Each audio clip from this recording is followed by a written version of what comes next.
বগুড়াবাসীকে দাওয়াত দিতে চাই যে আগামী 20 তারিখে এই আলতাফ ঐতিহাসিক আলতাফ মুসা খেলার মাঠে মাননীয় প্রধানমন্ত্রী জনাব তারেক রহমানের যে জনসভা, এখানে স্বতঃস্ফূর্তভাবে দলমত নির্বিশেষে আপনারা অংশগ্রহণ করবেন বগুড়ার উন্নয়নের স্বার্থে।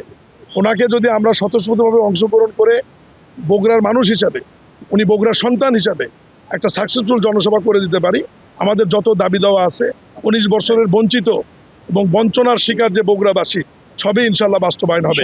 যে কথাটি আমাদের মাননীয় প্রধানমন্ত্রীর অতিরিক্ত প্রেস সচিব আপনাদেরকে বলার চেষ্টা করেছেন। আপনি একটু জেলা দায়রা জজের বিল্ডিং বা ওখানে কি আছে এই বিষয়গুলো আপনি দেখবেন।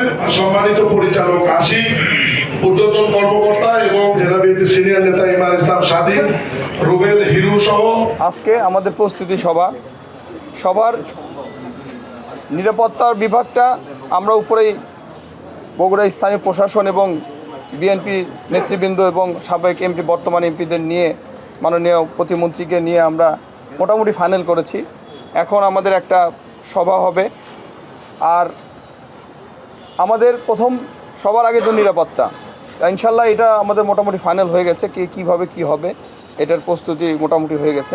বাত ব্যথা, প্যারালাইসিস কিংবা আর্থ্রাইটিস, আধুনিক ফিজিওথেরাপি ও পুনর্বাসন চিকিৎসায় নির্ভরযোগ্য নাম ডিপিআরসি। এখন আমাদের শুধু যে জায়গাগুলোতে উনি যাবেন এবং যে সমস্ত ফলক উন্মোচন করবেন এবং আমাদের যে কার্ড বিতরণ হবে আপনার বাগবাড়িতে, এবং বাগবাড়ি শহীদ জিয়া স্মৃতি বিজড়িত জন্মভূমি বাসায় যাবেন, সেই বাসা পরিদর্শন করবেন। ওখান থেকেই আমরা আবার এখানে ফিরে আসব। এগুলো মোটামুটি কর্মসূচি আমরা মোটামুটি ঠিক করে ফেলেছি। এখন শুধু আমরা পরিদর্শন করব। এটা নিয়েই আলোচনা হলো। আপনারা সবাই সহযোগিতা করবেন। আমাদের সহযোগিতা সবচেয়ে বেশি প্রয়োজন।